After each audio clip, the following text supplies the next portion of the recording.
우리나라 중고등학교 학생들이 가장 많이 좋아하는 한국 시에 어느 시 인기가 많을 것 같으세요?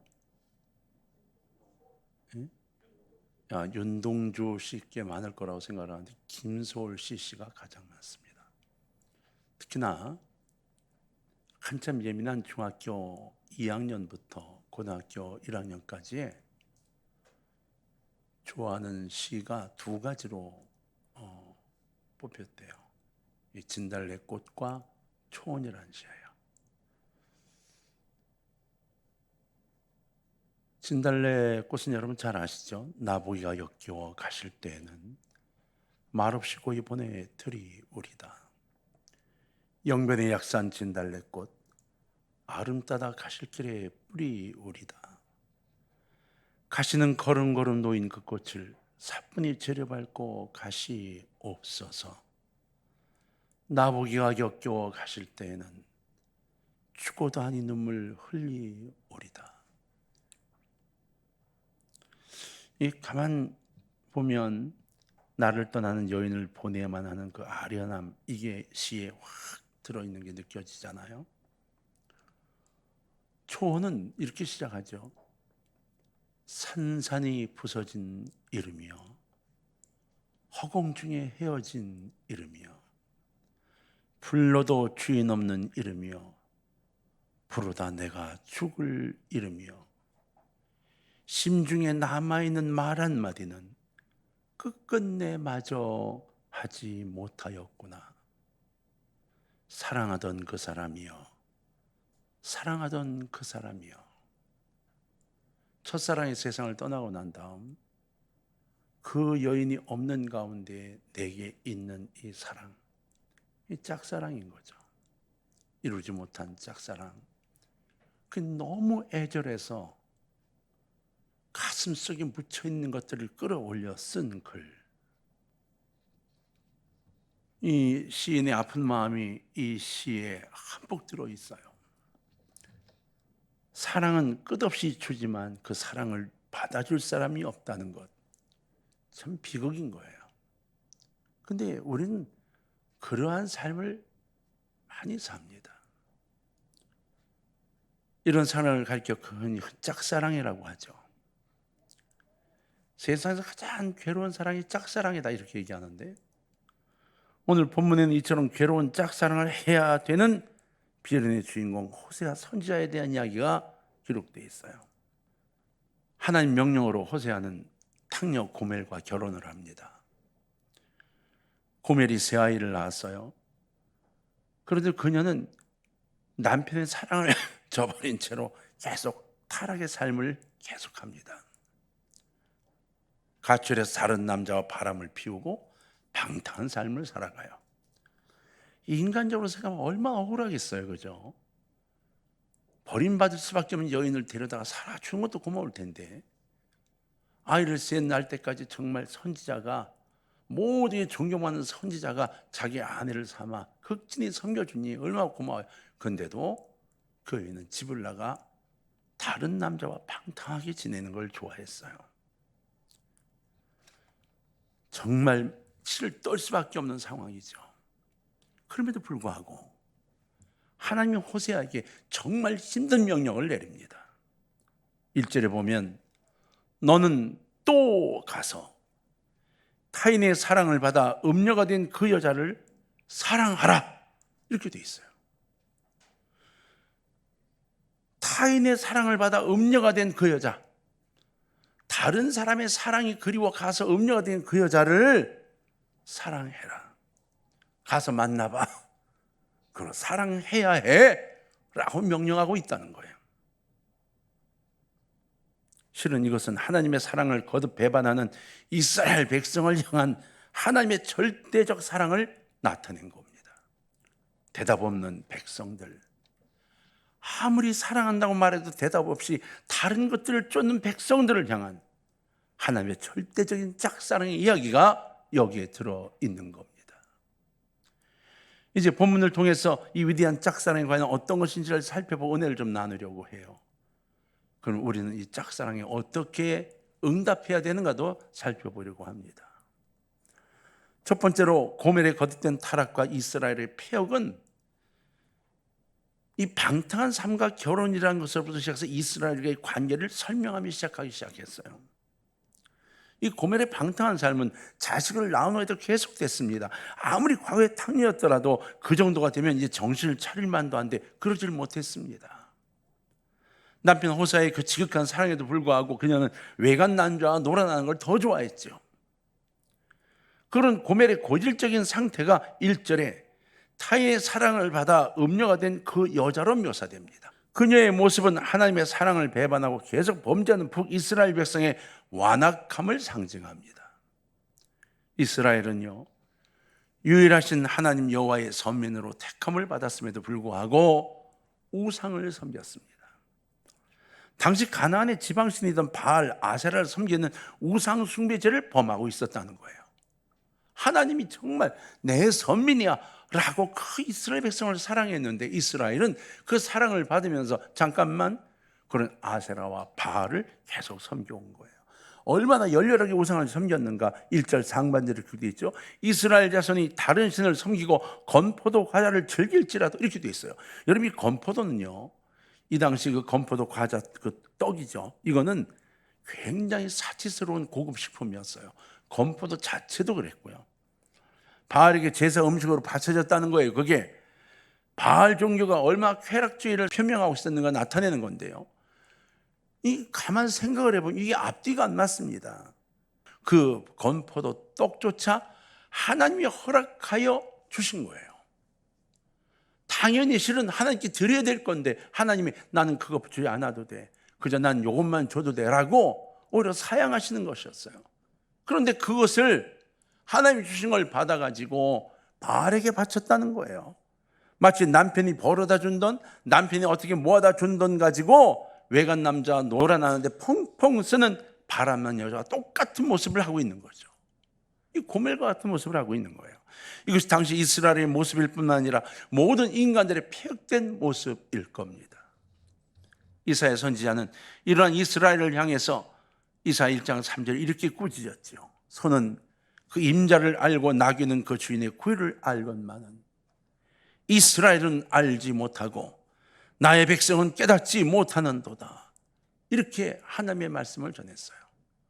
참 가슴 아픈 거죠. 두 번째로 하나님의 사랑은 어떤 사랑이냐? 하나님의 사랑은 짝사랑인 거예요. 호세아를 비추어 보여준 짝사랑. 하나님은 가스마리를 하는 호세아에게 이상한 명령을 내렸습니다. 바람나서 외간 남자에게 속박되어 있는 고멜을 다시 데려오라는 거예요. 1절에 또 가서라고 표현되어 있는데 이 표현이 굉장히 중요합니다. 이 말은 히브리어 오드란 표현으로 써 있어요. 근데 이 오드란 표현은 다시 한 번의 반복을 의미해요. 그러니까 계속적인 동작의 연속을 의미하는 거예요. 그러니까 그 여자를 데려오고 또 데려오고 또 데려와 이렇게 말하는 거예요. 집 나갔다고 또 데려와, 집 또 나갔어 또 데려와, 이런 이야기예요. 끊임없이 용서라는 거예요. 계속 범죄할지라도 계속 용서하고 데려오라는 거예요. 이건 도저히 인간의 마음으로 감당할 수 없는 일이 아닌가요? 그러나 하나님은 명령하셨어요. 그리고 호세아는 순종했다는 겁니다.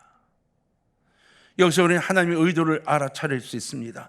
호세아의 결혼 사건에서 그랬듯이 하나님의 크신 사랑을 이런 파격적 행동을 통해서 나타내 보여주고 싶으셨던 거죠. 내가 택한 백성, 내가 한번 택한 백성이니 절대로 내가 이들을 놓치지 않겠다는, 백성이 나를 사랑하지 않아도 나는 이들을 사랑한다는 짝사랑의 고백이었던 겁니다. 성경은 그렇게 되어 있습니다. 이스라엘을 향해서 내가 너를 사랑한다고 고백하고 이스라엘은 다른 데 가서 사랑을 고백하고 있었어요. 이제 이 호세아 때까지도 이러고 계셨던 거예요. 그렇다면 이 하나님의 짝사랑은 어떤 사랑일까요? 첫 번째, 무조건적인 사랑이라는 겁니다. 만약 하나님 우리의 죄를 따라 벌하신다면 어떻게 될까요? 범죄하는 사람을 그때마다 벌하신다면 우리는 어떻게 될까요? 감당이 안 될 거요. 상상이조차 끔찍한 일 아니에요? 내가 무엇을 잘못할 때면 하나님이 바로 내게 징계를 내리신다고 생각해 보세요. 두려워서 어떻게 살겠어요? 아마 우리 중에 남아있는 사람이 아무도 없을 겁니다. 우리 구원의 근거는 우리 자신의 자격이나 조건이 있지 않아요. 그렇죠? 우리가 죄를 지어도 하나님 가만히 계세요. 참고 기다리세요. 그러니까 우리가 존재하는 거지. 아니면 우리 이 땅에 남지 않아요. 우린 지금 여러분 내가 목사인 척하고 여러분 장로라고 여러분 집사라고 뭐 권사라고 거룩한 척 앉아있지만 우리 진짜 거룩한 사람이 누가 있나요? 주님 앞에 떳떳한 사람이 누가 있나요? 마음속에 분노를 갖고 있고 욕심 갖고 있지 않은 사람이 누가 있나요? 하나님이 죄라는 것을 갖고 있지 않은 사람이 누가 있나요? 그런데 양복 입고 옷 입고 아닌 척하고 앉아있는 것 아닌가요? 하나님이 진짜 드러내기 시작하면 우리는 아무도 이 자리에 있을 수가 없습니다. 근데도 하나님이 우리를 계속 사랑하고 계시는 거예요. 고멜이 그렇게 배반하고 고질적인 음행을 저질렀어도 호세아는 계속 사랑해야 한다고 하나님으로부터 지시를 받고 있는 것이었죠. 여러분, 예수님 십자가 사랑이 바로 이런 사랑입니다. 우리가 잘해서가 아니에요. 여전히 죄인이었을 때 주님이 우리를 위해 돌아가신 겁니다. 내가 하나님에게 날 위해 돌아가셔달라고 부탁한 것도 아닙니다. 그분 스스로가 나를 너무 사랑해서 이거 상관없다고 그냥 걔 죽지 말라고 했는데도 돌아가신 겁니다. 그리고 우리를 사랑하실 때 끝까지 사랑하셔서 70번씩 7번씩이라도 용서해 주겠다고 말씀하고 계신 겁니다. 그래서 우리는 큰 용기를 얻지요. 고멜 같은 여자도 끝까지 사랑하셨다면 분명히 하나님은 나도 끝까지 사랑해 주시지 않겠습니까? 사람들은 조건 때문에 자격이나 이해관계 때문에 사랑해요. 근데 하나님은 그렇지 않습니다. 내가 낮아질 때도, 내가 가난할 때도, 내가 병들었을 때에도, 심지어 내가 실수하고 범죄할 때도 여전히 나를 사랑하고 계십니다. 이런 사랑은 유일합니다. 하나님밖에 없습니다. 하나님 외에 누구도 그런 사랑을 하지 못합니다. 그럼 그분이 무엇 때문에 나를 이렇게 사랑할까요? 아무 조건이 없습니다. 그냥 너희니까 사랑합니다. 무조건적인 사랑인 거죠. 소위 그럼에도 불구하고의 사랑인 겁니다. 우리가 이런 사랑을 받고 있다고 생각할 때 구원의 확신을 꽉 붙들 수 있지 않겠습니까?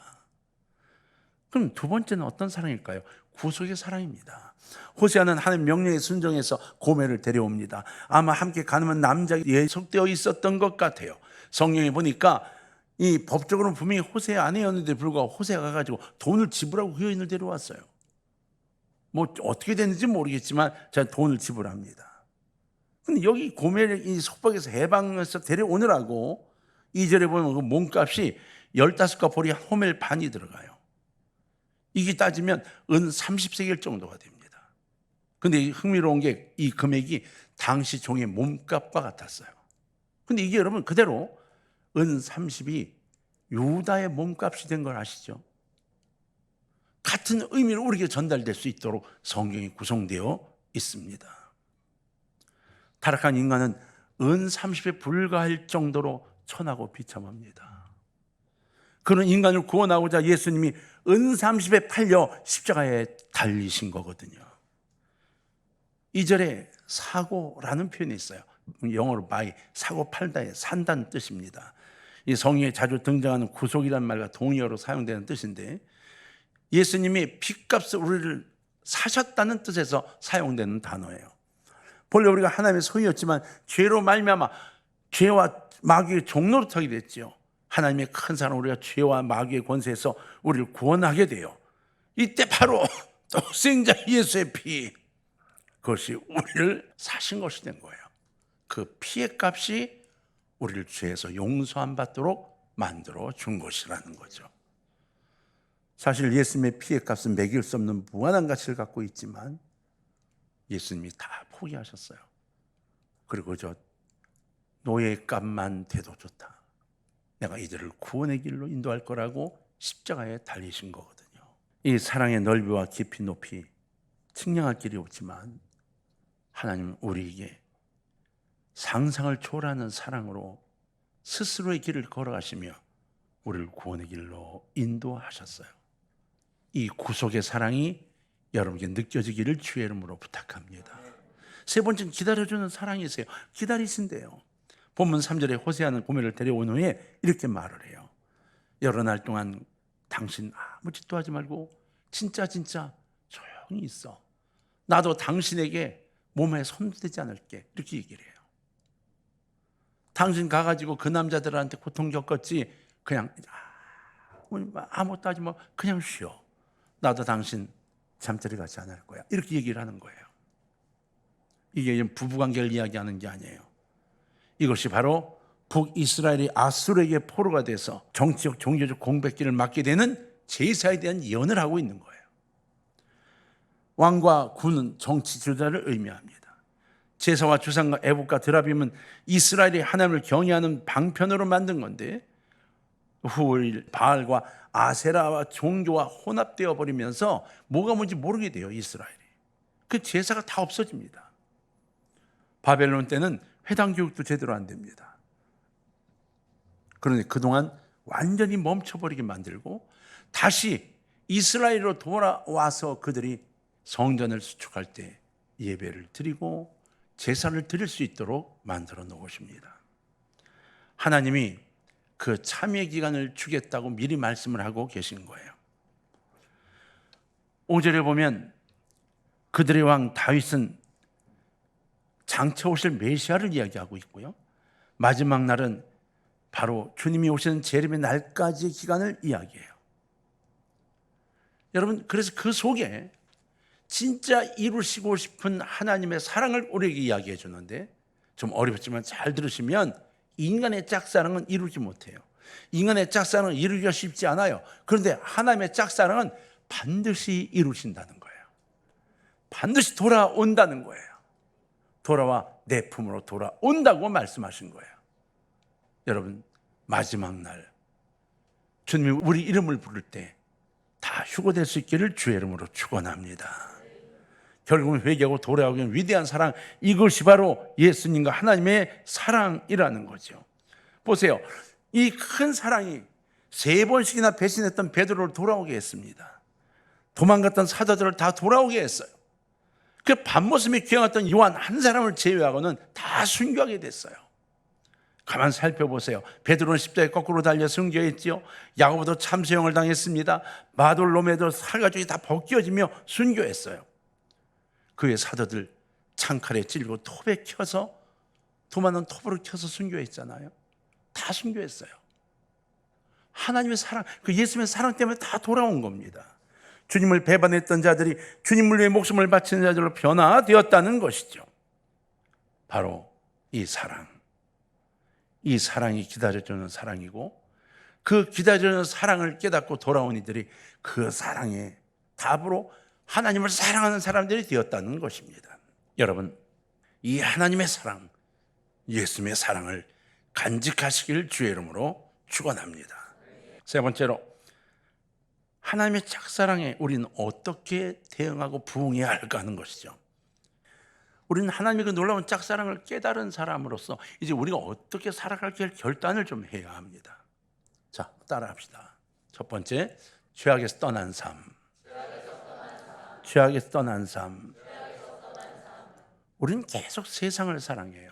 범죄하고 하나님을 배반합니다.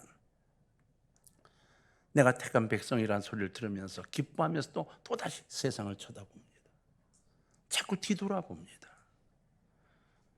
이게 결코 바람직하지 못함을 알지만 우리는 욕심 때문에 또 돌아봐요. 그것은 주님을 다시 십자가에 못 박는 짓입니다.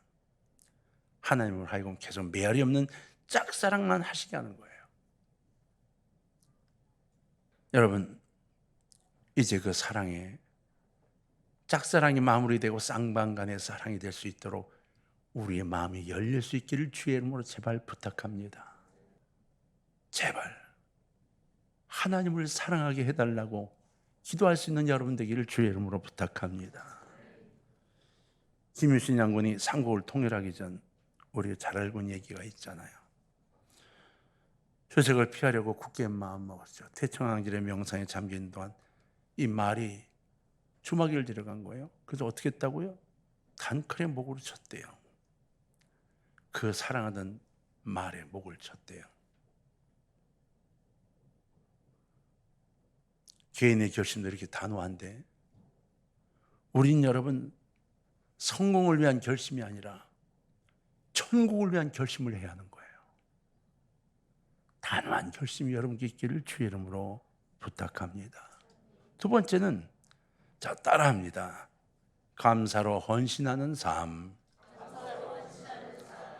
하나님의 사랑에 더욱 적극적으로 응답하는 것이 감사예요. 그리고 헌신인 겁니다. 우리를 위해서 독생자를 십자가에 내어주신 주님의 사랑을 마음속에 꼭 품고 주님 앞으로 걸어 나가는 거죠. 우리는 여러분 교회에서 주의 일들을 감당할 때 어떤 마음으로 감당하나요? 내가 맡겨진 거니까, 책임이 지어진 거니까요. 이왕이면 여러분 기쁨과 감사가 되기를 주의 이름으로 부탁합니다. 하나님, 내가 일을 할 수 있는 게 너무 고맙고 감사해요. 그리고 가슴이 울렁거리는 일이 되기를 바랍니다. 옛날에 한 가정에 어떤 어머니가 계셨어요. 정말 가난했어요. 자식이 여럿이어서 그냥 맨날 궁핍했습니다.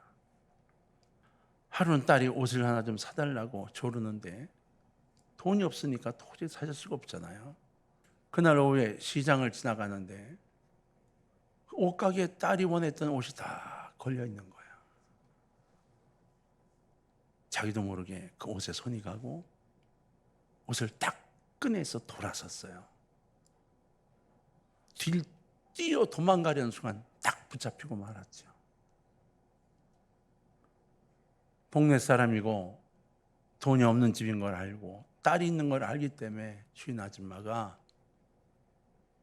그 옷을 뺏고 이러면 안 된다고 막 야단을 치고 돌려보냈어요. 근데요, 딸이 그 장면을 본 거예요. 이 딸은 그래서 그 다음부터 어머니에게 옷 사달라는 이야기를 한 번도 한 적이 없는 거예요. 그러면서 세월이 25년이 지났어요. 어머니 이제 연세가 많아졌죠. 근데 어머니가 25년 동안 틈만 나면 한 게 있어요. 옷을 만들어서 가난한 사람에게 계속 나눠주는 거예요. 딸이 어머니 그런 모습을 보면서 마음속에 엄마에 대한 존경이 생겨서 25년이 지난 다음에 딸이 이렇게 얘기했어요. 엄마, 난 엄마가 너무 좋아요. 엄마가 너무 존경스러워요. 그랬더니 어머니가 갑자기 눈물을 막 흘리며 이렇게 고백을 했대요. 얘야, 이건 착한 일이 아니야. 실은 말이야, 25년 전에 네가 옷을 사달라 한 적이 있었어. 이 딸은 다 잊어버린 거예요. 그날 내가 시장 나갔다가 네 옷 이쁜 게 있어서 그걸 들고 도망가려고 도둑질을 하려고 했는데 붙잡혔어. 주인 아줌마한테 혼이 나고 그날 돌아왔는데 그 다음부터 그런 마음 먹은 내가 너무 죄송해서 그 부끄러운 죄를 속지 않는 심정으로 나같이 도둑질하는 사람이 생기지 않았으면 좋겠다고, 한 명이라도 도둑질도 안 했으면 좋겠다고, 그래서 일을 아직도 하고 있는 거야. 이렇게 이야기를 하셨다는 거예요. 나처럼 가난해서 옷을 훔치는 사람이 생기지 않도록 그저 조금 힘을 쓸 뿐이란다. 그렇습니다, 여러분. 허물과 저로 영원히 죽을 이 죄인, 예수님을 만난 후에도 세상과 짝하던 이 죄인을 끝까지 구속의 사랑을 붙들어 주신 그 사랑을 생각하면 정말 감사하지 않을 수가 없죠. 우리는 그 감사를 가지고 이 어머니처럼 헌신의 모습으로 바뀌어야만 하는 겁니다. 세 번째는 자, 따라합니다. 고난을 두려워하지 않는 삶. 하나님의 큰 사랑에 최고로 응답하는 신앙은 고난을 두려워하지 않는 삶이에요. 때때로 우리의 세상을 살면서 환난과 시험에 봉착하게 됩니다. 어떤 때는 하나님이 그럴 때 가만히 계시는 것 같기도 해요. 그래서 어떤 때는 하나님이 나를 사랑하냐, 내가 하나님을 혼자 짝사랑한 것처럼 보일 때가 있어요. 아닙니다. 똑바로 봐보세요. 여전히 하나님이 우리를 사랑하고 계세요. 다니엘서 3장에 보면 다니엘의 세 친구가 바벨론 왕이 세운 금성에 절하기를 거부합니다. 그들은 신앙의 절개를 지키면서 기꺼이 풀무불에 들어가죠. 그 직전에 느부갓네살 왕 앞에 담대하게 고백하죠. 다니엘 3장 17절 18절에 보면 그런 얘기가 나옵니다. 그리 아니하실지라도, 하나님이 우리를 보호하지 아니하실지라도, 이런 얘기예요. 그리 아니하실지라도 하나님을 배반하여 절하는 일은 하지 않겠습니다. 사랑하는 동방의 가족 여러분, 여러분 어떤 삶을 살아가십니까? 그리 아니하실지라도 내가 주의 말씀을 지키는 삶을 살아가십니까? 아니면 날 위해 전적으로 역사하는 하나님이 보이지 않을 때, 고난이 올 때 손가락질하고 오히려 하나님을 어긋나는 삶을 살아가고 있는 건가요? 오늘 우리 신앙의 모습을 좀 돌아봤으면 좋겠습니다.